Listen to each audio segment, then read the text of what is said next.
So hello, welcome to Audio with Orgo. I don't usually review headphones, but I do love headphones more than the IEMs. I love the form factor. I love the representation of the sound. Just because my channel is a bit on the smaller side, I don't get to see a lot of headphones from the manufacturers. But this time, Kiwi Ears were kind enough to send me their pair of new budget headphones, and we have to talk about this. So before discussing the sound impressions, let's discuss how the build quality is. So this headband portion of the headphone is made out of foam and it's pretty cushiony. I wouldn't say that it is the absolute best thing, since I much prefer foam pads like HD6XX series than this. This takes a lot of area in my head. Joints here are made out of plastics, good quality plastics of course, and the hinges here are made out of metal. The hinges are really solid quality, and the cups don't swivel that much. It does to a great extent, but it won't like be enough to store it in a minimalistic form. And the cups are hard quality plastic too, and I quite like this. The visuals though, I don't think I like the visuals that much, because it's a round cup, and there are some issues with the round cups, and I will talk about it later. The cups though are pretty huge. It's a pretty full-fledged headphone. If you notice, it's not a small headphone by any means, and the depth of the cups are pretty much average, so it won't touch your ears. Or the pads are kind of resin or fake leathers, and the cushioning is okay too. Clamp force is a bit on the average side. I do use 6xx, so it is a bit below that. It's not anything that will cause you any problems or such. The cable is very long. It is a kind of jacketed, cotton jacketed cable. What we call this kind of cables? I can remember that. The cups are on the bigger side, so slight variation in the fit does exude a bit of leak on this side of my head, which causes a bit of bass roll off, which was a bit problematic but not by much. They are big, and I don't think small heads can fit this headphone that well. It being an open back, it's supposed to provide a very low acoustic impedance, but the cups are like almost sealed, and which means that the acoustic impedance on these headphones are fairly high. It was not that high to cause any kind of unnatural reflection or something like that, but yeah, it is fairly high. And I think there is a 200 hertz bump that you can see on this headphone that might be caused by this. So these are not for audiophile listening headphones. These are for studio use only. As much as I would like to review this headphone with its stock profile, I don't think I quite understand the purpose of studio headphones. So I will be reviewing it with my EQ added on. Don't worry, I will tell you about the stock tuning and how it performs, how it exudes the sound. But I'll be providing an extended review of these headphones while having the EQ on, which was made by me. I took a lot of time to EQ this headphone. It is with me for around a month or so, and I took my time with it. So now let's start the process of reviewing this headphone's sound signature. These headphones are kind of V-shaped in its stock profile. The mids are the least concern factor of this headphone. The treble is quite flashy, it is quite on the exaggerated side. The upper mids are quite reduced. Bass is quite fulfilling, and it has a punch and slam that we expect from a driver.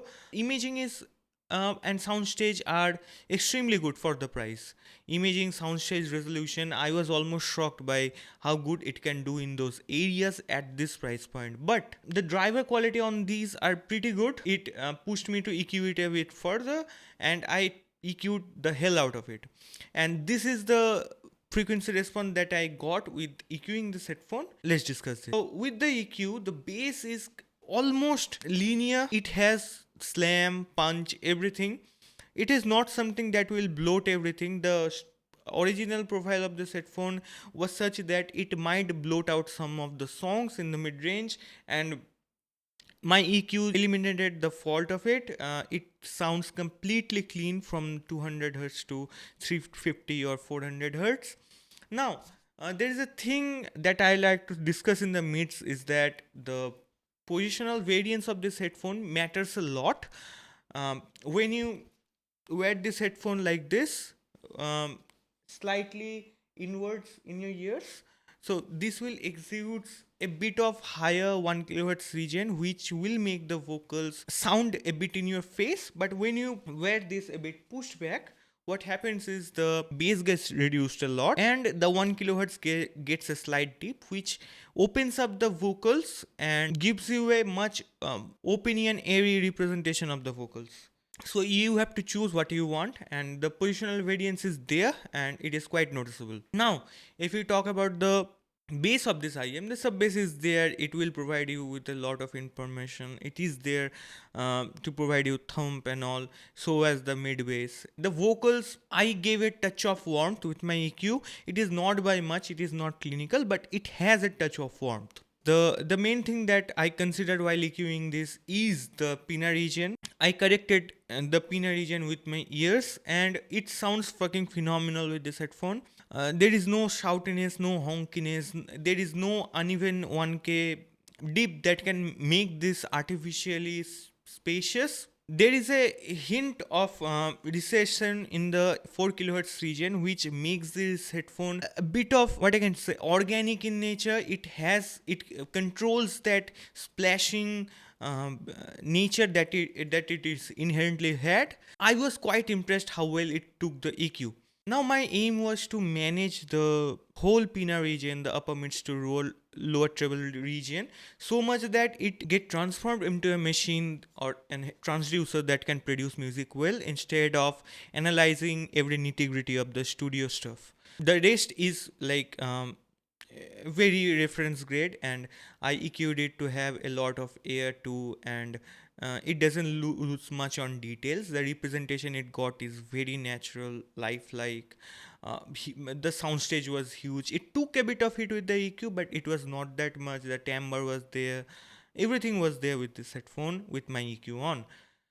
Now, if you compare it with other headphones, to be honest, I haven't heard a lot of headphones at this price point, but I will compare it with 560s.